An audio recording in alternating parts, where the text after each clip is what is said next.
What are the danyo, what a dang, hang God, danyo. Oh, what a dang. This is the Black Pot, aka Coco Show, the where we speak truth to power. And here we don't criticize. But if we must criticize, we would only just criticize to build and not to destroy. That is why we say we are in the service of God and country. From the newsreel, we endeavor to keep it real.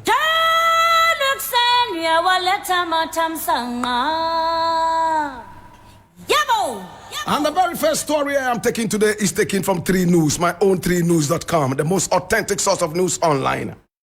And it says, police just fear-mongering, thinking our demo will turn into military coup. And that is Mahama Ayariga speaking. Who is Mahama Ayariga? I read.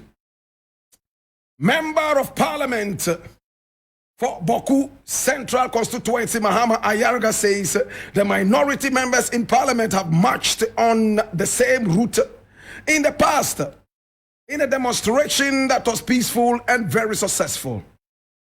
He said the same police provided protection.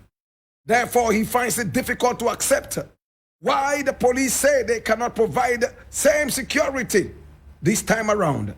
For him, the police are only engaging in fear-mongering and using intimidation to suppress them. He made this known on Monday, September 4, while speaking on Ghana Tonight on TV3. It follows a decision by an Accra High Court to rule on an objection raised by the MPs against an interim injunction application filed by the Accra Regional Command of the Ghana Police Service over the planned demonstration against the governor of the Bank of Ghana and his 2 deputies. The demonstration was originally planned for Tuesday, September 5, that's today. But due to the decision by the court to rule on the minority's objection on Friday, September 8, has been rescheduled for Tuesday, September 12. We leave it here.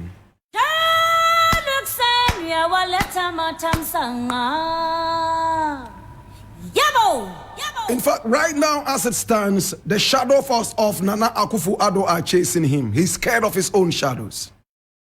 How many people agree with me? Nana Akufo-Addo is scared of his own shadows. In fact, there is an African saying I would like to share with you. It says, and I quote, "In a land where there is peace, the king does not walk with a spear and a shield." Should I say it again? In a land where there is peace, the king does not walk with a spear and a shield. What do you use the shield for? To stop missiles from hitting you, from your own people. What do you use the spear for? To attack. So it's to attack and also to protect. My brother, if you are not looking out for enemies to come and strike you, because you have made enemies by your actions and inactions, then you don't need to walk with a spear and a shield.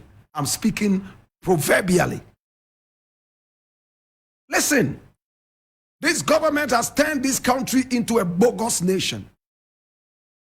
This president has done so much to reduce the quality of this country.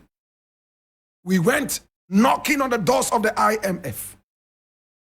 Education has come to nothing. It's a farce. If I compare the kind of education I have and the kind that I had in the past, and compare that to the education that we have today for our children in Ghana, it brings tears into my eyes. Are they joking with our children? What they teach them in the schools these days is nothing but ignorance. Because, my brother, my sister, we have degraded the level of education to almost nothing. School children are not fed properly. They are given just anything at all in the name of some dirty school feeding project. Number 2, in the name of some dirty free SHS. Anything could pass as education. My brother, my sister, much as we applaud the initiative to give our citizens free education and also to feed them, a thing worth doing is worth doing well. If you are feeding them, feed them well. You taught them about balanced diets in the school. And when they go to eat, you give them food that could pass as trash. What is the basis of education if it does not uplift? What is the basis of education if it is to denigrate and to degrade? What is the basis of education if the pupils cannot even differentiate between enquiry and inquiry? What is the basis of education, my brother, my sister, if the people cannot even decipher between fame and popularity? My brother, my sister, as it stands right now, it looks like we are educating our way back into slavery.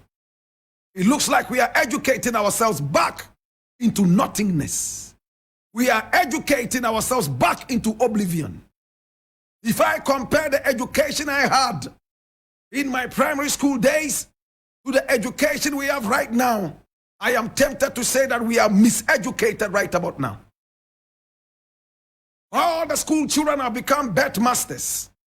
Politicians have no regard for the sanity of the nation. Politicians disregard us every now and then. Politicians have no respect for the indigents.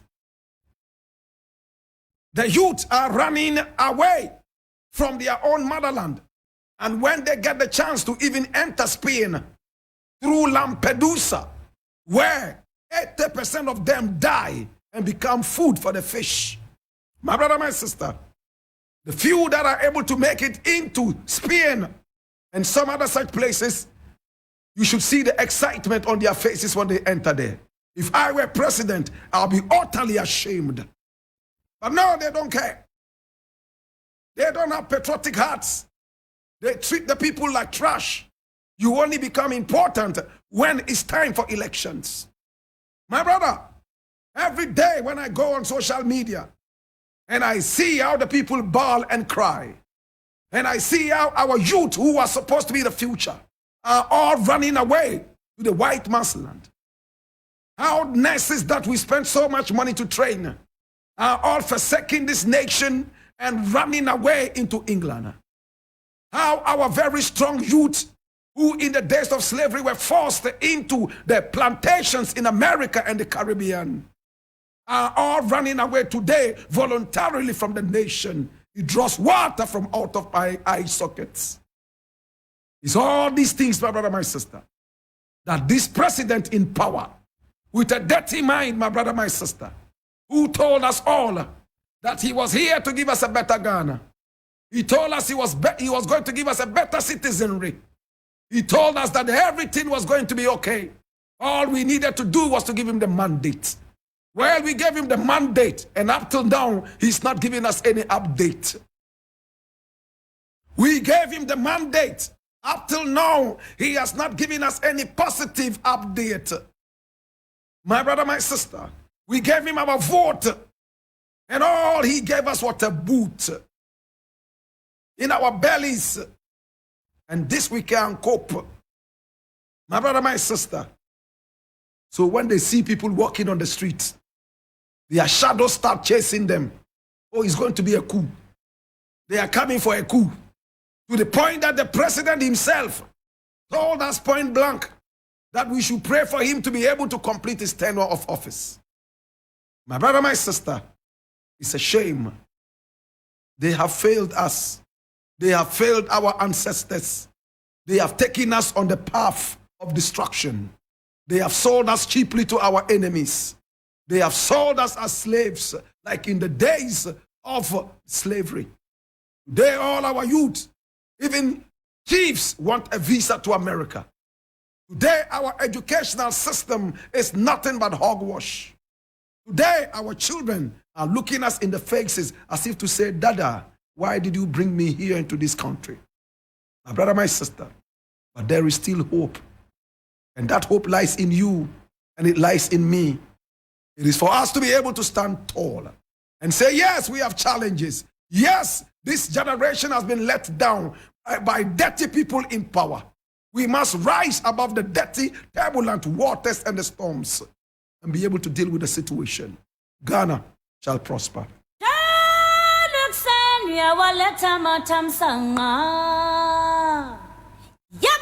I'm looking at another story that is so dear to my heart that I've talked about time and again. And I'm reading this from Peace FM Online. It says, kid beggars on the streets, the law must bite. Kid beggars on the street, the law must bite. And I read, oh, Jesus, have mercy. And there's a photo of a crying child. It breaks my heart, my brethren. These are some of the things that I see. And I give all my salary out and go hungry myself. I cannot take it when people suffer. I cannot take it when I see people who are younger than my own children walk on the street in these hardships. It brings water into my eyes.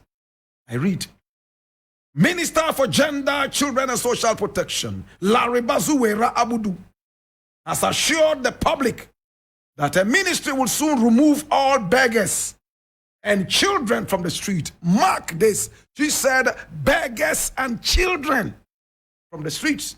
Now, the minister, speaking in an interview with Kwame Sefakain on Peace FM's Kokroko show Monday morning, expressed worry over the rate at which children and beggars are pouring out in numbers to the streets. She was worried about the dangers involved with them being on the streets and promised the outfit is doing all it can to send these people, most of which are foreigners, back to their various abodes or places of origin. It's not good. She commented on the influx of these people who are cost drivers and pedestrians begging for food and money. She, however, acknowledged the difficulties involved ridding the streets of these people, but hinted an interministerial committee meeting comprising her ministry, Foreign Affairs and Interior ministries, together with other relevant stakeholders, will be held to find a lasting solution to this matter. Oh, Jesus, have mercy. Kadamawe, Gramabe. Oh, Charlie. These are the things that bring tears into my eyes. Look at the faces of these people. You can see desperation. Now look at the woman standing there. She has a tasbah around her neck. A lot of these child beggars are Muslims or are supposed to be Muslims on the street. What is the Zongo community doing? Alaji is so happy to go to Mecca 200 times, spending so much money, yet in his own household, he's about 100 children are eating tuozafi without fish. You are going to hell. Wallahi. Alaji has a lot of articulated trucks. He goes to Mali to bring cows into the nation. He's made a lot of money, but he's only saving his money to go to Mecca. So when he returns, they'll say, Al-Hajj Bayt Allah. My brother, my sister, instead of giving them some better education, no, he puts them inside the Makaranta where they are turned into parrots. They are only reciting the Quran and Hadith, nothing more. Is that one to education? To be taught to parrot the Quran, to be taught to parrot the Hadith is no education, my brother. You are only teaching people to memorize something that they themselves do not understand. This is the age you should teach them Arabic. Teach them how to read and understand Arabic, not how to parrot the Quran and the Hadith. My brother, my sister, some of these beggars on the street, yes, we agree. Some of them are coming from outside the nation. And a lot of them are Muslims. Now, my brother, my sister, the irony in this is, these are the same people who will tell you that you will go to hell because you are not a Muslim. Yet the next moment, they are coming to you to give them food so they can survive before they go to heaven. Should I say it again? Hey, let us be serious, my brethren. Religion is killing us. These are the same people who will tell you that you will go to hell because you are not a Muslim. The next minute, they are begging you for food so they can eat and survive before they go to heaven. Should I say it again? I am saying on the streets of Accra and beyond, a lot of the people who parade as beggars are Muslims. What is the Muslim community doing? What is the nation doing? We are not able to tell how long it will take us to drive from point A to point B, all because of the inundation of these beggars on the streets. I cannot take it. I have stopped giving alms to people on the street because it keeps them on the street. They will continue to be there. I know some people from Nima who have been begging for the past 20 years, and they have built houses with the begging money. They have bought articulated trucks with begging money. They have bought cattle with begging money. It looks like they were born to beg. They are rich from begging. You are going to hell. Begging is a necessity, not a hobby. Jesus have mercy. Should I say it again? Begging is a necessity, not a hobby. A lot of people beg in the name of religion. Oh, my religion encourages begging. Even if you are not supposed to be a beggar, you are on the streets begging. Do you know how many beggars have built story buildings in Accra?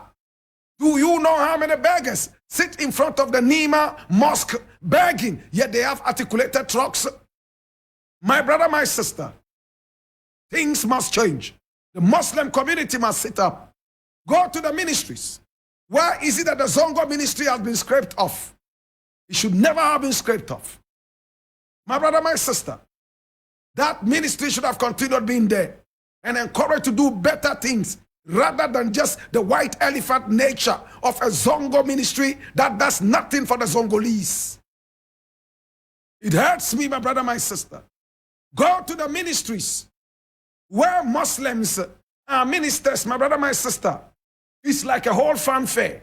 Every morning, you will see people from all the corners of the Zongo communities across Accra. They are sitting there reciting Quranic verses. Subhanallah, Ya Allah, Subhanallah, Subhanallah, Ya Allah, Subhanallah, Alhamdulillah, Alhamdulillah, waiting for minister to come down and give them money. Why? Are the farms empty? Is there no farm for you to go and plant corn and maize? Are our people thinking about getting them jobs? No, some of these people do not even want jobs. They have taken begging as a hobby. Jesus have mercy. It hurts me, my brother. Why? Are our Zongos factories for poverty?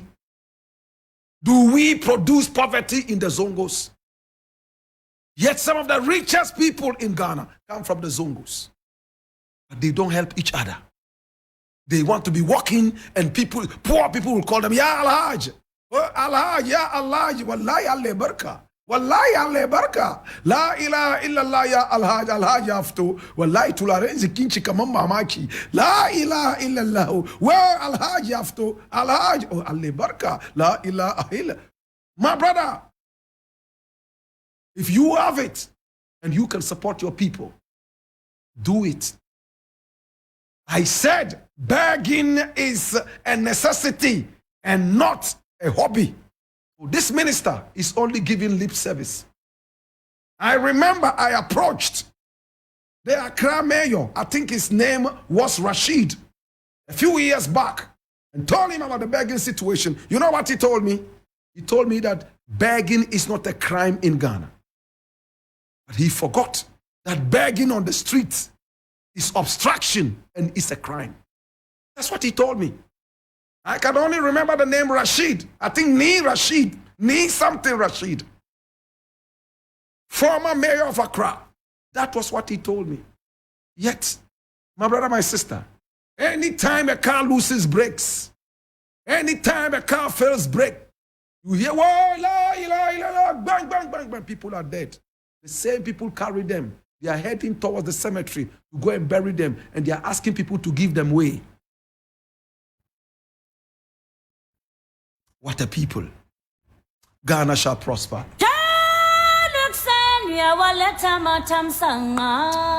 I'm going to look at the last thing. And I promise you I'm not going to keep too long on this. He says, what Godfrey Dami said about Nam1, men's gold at Cambridge Symposium, an economic crime, on economic crime. What Godfrey Dami said about Nam1, men's gold at Cambridge Symposium on economic crime. The Attorney General and Minister for Justice, Godfrey Dami, has commented on the men's gold saga after his outfit slapped the former Chief Executive Officer for Men's Gold and Apia Mensa Nam1 with 39 charges. Delivering the keynote address at the 40th Cambridge Symposium on Economic Crime on Monday, September 4, 2023, Dami indicated that prosecution of Nam1, well, some grammatical errors left, right, and center, put out by the Nana Akufo-Addo government to deal with the crime in the financial sector, blah, blah, blah. Well, I just want to make some meaning out of that. He described owners of fraudulent institutions like Men's Gold as persons who live expensive lifestyles on the proceeds of illegal entities they have established to exploit ordinary citizens. Mr. Chairman, last year I spoke about a phenomenon that afflicted the Ghanaian sector of the financial sector of Ghana between 2018 and 2020, and that is the emergence of many unlicensed financial entities operating illegally. The leaders of such entities often lived a lavish lifestyle on the proceeds of their illicit activities. I indicated that prominent among such entities was an amorphous organization operating a microfinance institution under the guise. This is too much big English for me.